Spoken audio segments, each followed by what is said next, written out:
Le traumatisme pédiatrique représente l'un des scénarios les plus complexes de la médecine d'urgence, non seulement en raison de la gravité potentielle des lésions, mais aussi en raison des particularités anatomiques et physiologiques des enfants, qui modifient complètement l'évaluation et la prise en charge clinique. La moindre réserve physiologique, la consommation métabolique plus élevée et la susceptibilité à une détérioration rapide font de chaque seconde un facteur décisif. Comprendre la biomécanique du traumatisme chez l'enfant, où prédominent les mécanismes fermés et l'atteinte crânio-encéphalique, exige une précision diagnostique immédiate et une action basée sur des protocoles de haut niveau scientifique. La prise en charge initiale de l'enfant polytraumatisé suit une séquence systématique visant à préserver la vie selon l'approche ABCDE adaptée à la population pédiatrique. La priorité est d'assurer une voie aérienne sécurisée, d'évaluer la ventilation de manière agressive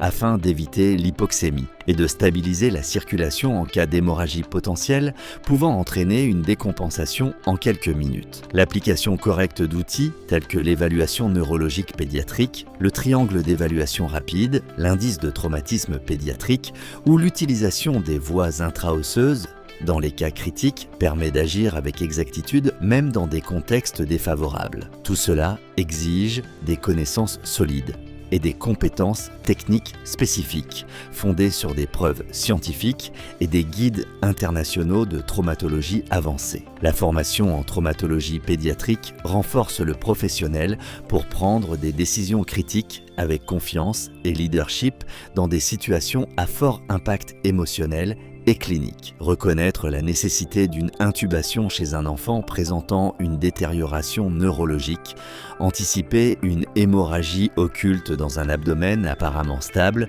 ou diagnostiquer un pneumothorax sous tension sans examen d'imagerie ne sont pas des gestes de routine. Ce sont des expressions d'une maîtrise clinique supérieure. Atteindre ce niveau de compétence implique de comprendre que dans le traumatisme pédiatrique, il ne s'agit pas seulement de sauver une vie, mais aussi l'avenir d'un être en développement. Ainsi, ceux qui maîtrisent ce domaine deviennent des références d'excellence médicale, de résilience opérationnelle et d'engagement absolu envers les soins critiques fondés sur la science et l'humanité.